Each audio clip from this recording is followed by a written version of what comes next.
Right now at 9:12, votes in multiple key races are still being counted. 3 days after the midterm elections, the control of Congress is still at stake. Senate candidates in Georgia have kicked off phase 2 of their campaigns ahead of a December runoff election. CBS 4's Skylar Henry has more from Capitol Hill.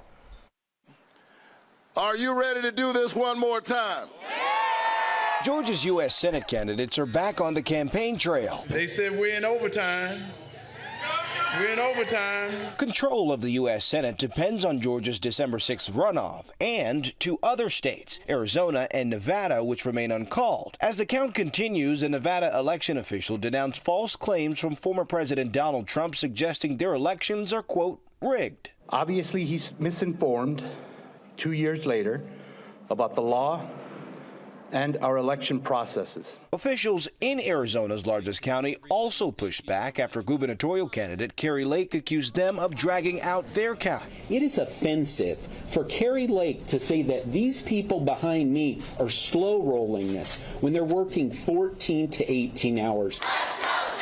In Washington, the president thanked the Democratic National Committee. Experts said we couldn't beat the odds, but we did beat the odds. CBS News projects the House leans Republican with dozens of races left uncalled.